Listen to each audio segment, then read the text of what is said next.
Hi there. I've been away for a while, a few months actually. Have not been doing these readings, but I do plan to go through the entire text of A Course in Miracles over the next couple years, and that includes going through the supplementary materials as well. So we were on chapter 9, and it's called The Acceptance of the Atonement.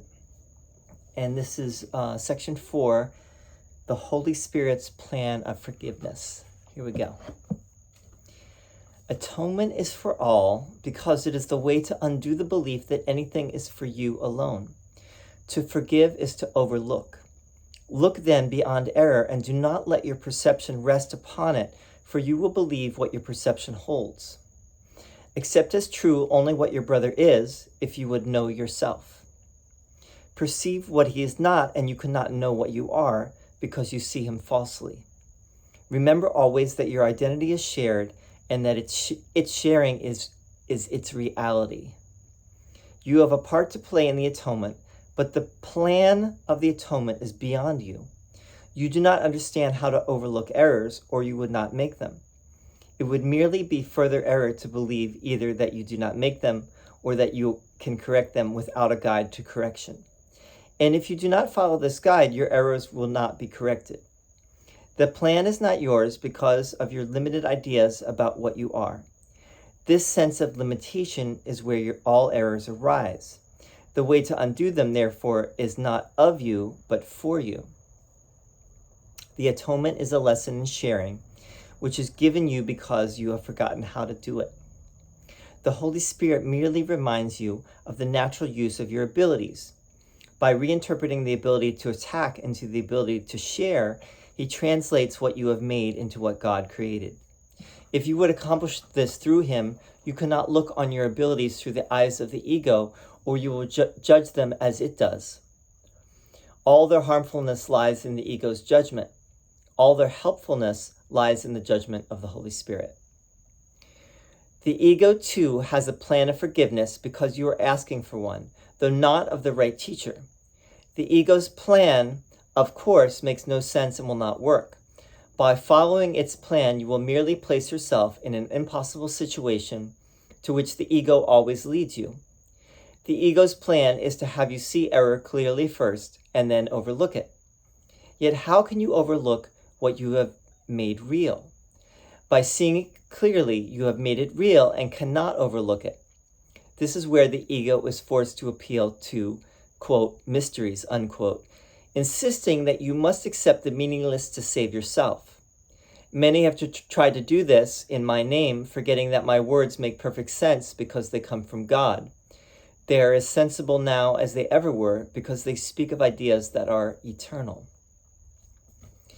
Forgiveness that is learned of me does not use fear to undo fear, nor does it make real the unreal and then destroy it. Forgiveness through the Holy Spirit lies simply in looking beyond error from the beginning and thus keeping it unreal for you. Do not let any belief in its realness enter your mind, or you will also believe that you must undo what you have made in order to be forgiven. What has no effect does not exist, and to the Holy Spirit, the effects of error are non-existent. By steadily and consistently canceling out all its effects, everywhere and in all respects, he teaches that the ego does not exist and proves it. Follow the Holy Spirit's teaching in forgiveness then, because forgiveness is his function and he knows how to fulfill it perfectly. That is what I meant when I said that miracles are natural, and when they do not occur, something has gone wrong. Miracles are merely the sign of your willingness to follow the Holy Spirit's plan of salvation, recognizing that you do not understand what it is. His work is not your function, and unless you accept this, you cannot learn what your function is. The confusion of functions is so typical of the ego that you should be quite familiar with it by now. The ego believes that all functions belong to it, even though it has no idea what they are. This is more than mere confusion. It is a particularly dangerous combination of grandiosity and confusion that makes the ego likely to attack anyone and anything for no reason at all. This is exactly what the ego does. It is unpredictable in its responses because it has no idea of what it perceives. If you have no idea what is happening, how appropriately can you expect to react? You might ask yourself, regardless of how you may account for the reaction, whether its unpredictability places the ego in a sound position as your guide. Let me repeat that the ego's qualifications as a guide are singularly unfortunate, and that it is a remarkably poor choice as a teacher of salvation. Anyone who elects a totally insane guide must be totally insane himself. Nor is it true that you do not realize the guide is insane. You realize it because I realize it, and you have judged it by the same standard I have. The ego literally lives on borrowed time, and its days are numbered. Do not fear the last judgment, but welcome it, and do not wait, for the ego's time is, quote, borrowed, unquote, from your eternity. This is the second coming that was made for you as the first was created. The second coming is merely the return of sense. Can this possibly be fearful? What can be fearful but fantasy, and who turns to fantasy unless he despairs of finding satisfaction in reality? Yet it is certain that you will never find satisfaction in fantasy, so that your only hope is to change your mind about reality. Only if the decision that reality is fearful is wrong can God be right. And I assure you that God is right. Be glad then that you have been wrong, but this was only because you did not know who you were. Had you known, you would no more have been wrong than God can. The impossible can happen only in fantasy. When you search for reality in fantasies, you will not find it. The symbols of fantasy are of the ego, and of these you will find many. But do not look for meaning in them. They have no more meaning than the fantasies into which they are woven. Fairy tales can be pleasant or fearful, but no one calls them true. Children may believe them, and so for a while the tales are true for them. Yet when reality dawns, the fantasies are gone.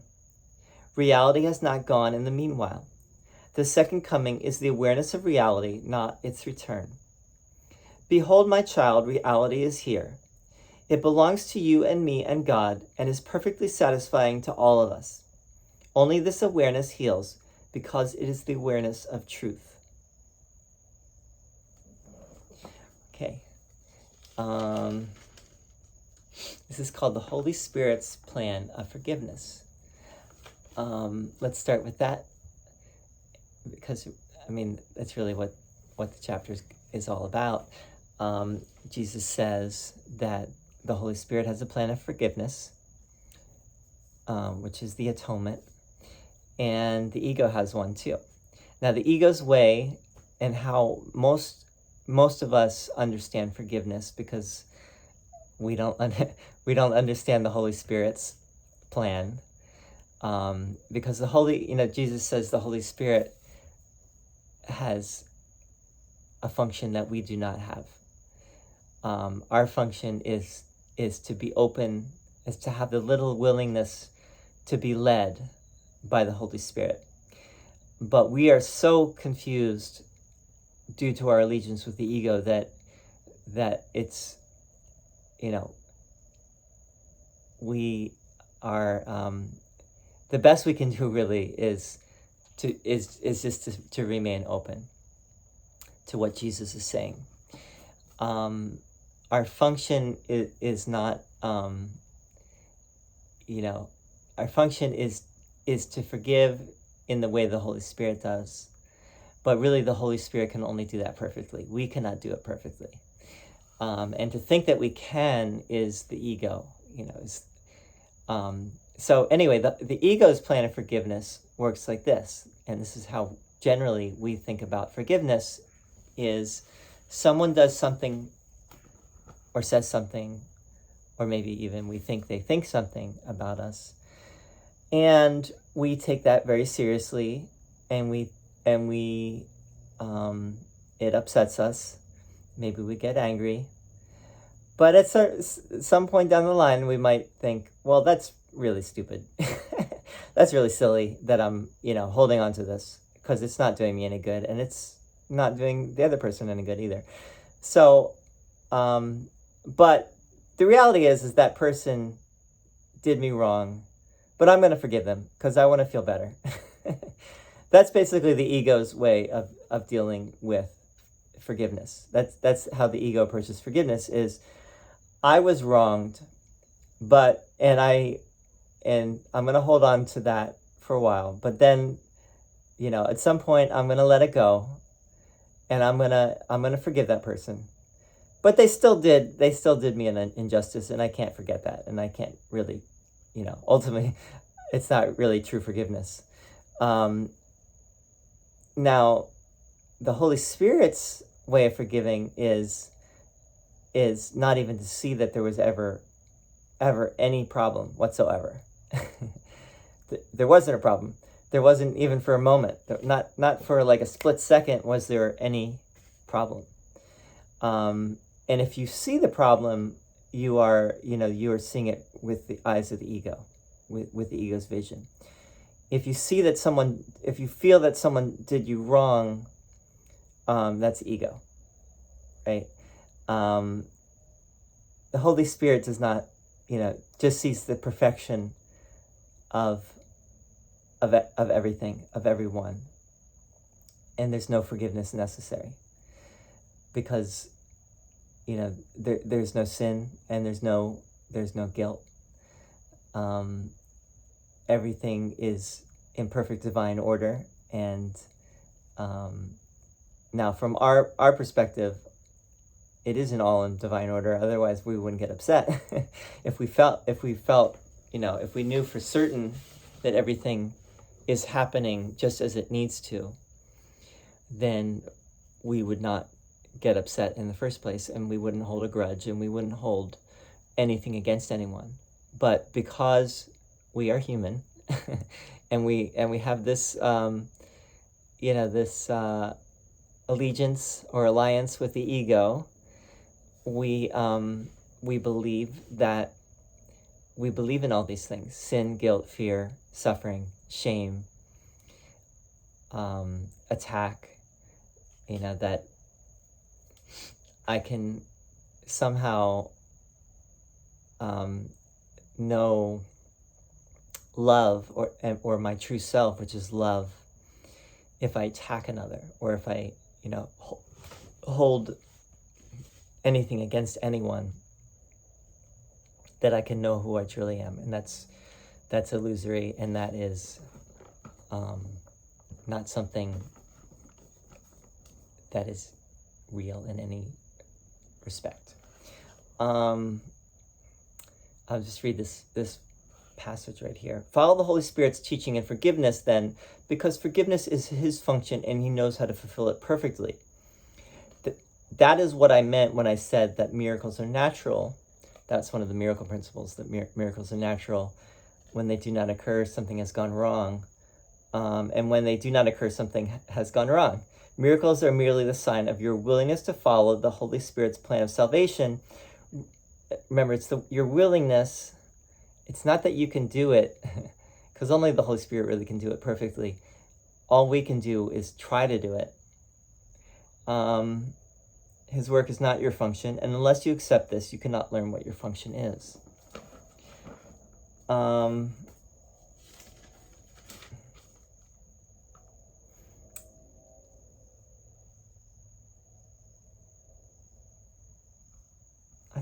I think pretty much covered, most of what this is saying. I think the overall overarching point that is being made here.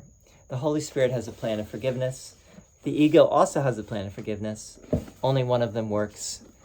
Guess which one? And who do you really want to follow? Do you want to remain mired in your sin, suffering, guilt, shame, and the only reason you might want to remain in that is because you're afraid. You're afraid of what would happen if you could let that go. And that's scary.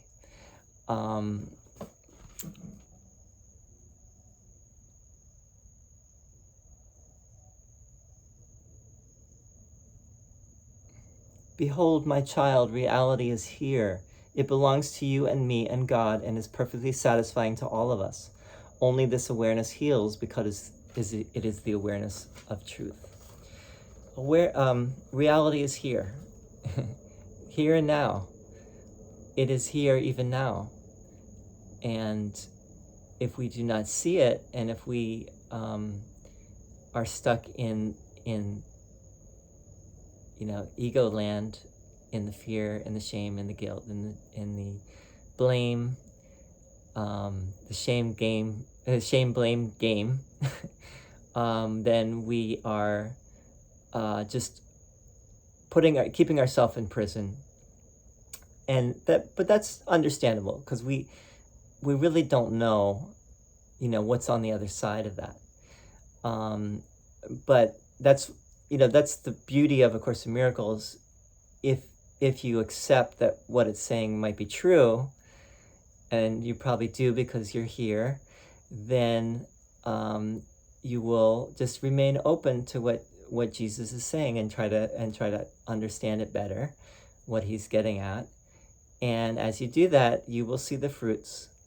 And as you see the fruits, you will continue in the practice, and your mind will be healed, and you will know yourself once again as the love that you are. And we'll sign off there, and see you next time. The next one is the Unhealed Healer. Thank you for listening to your heart.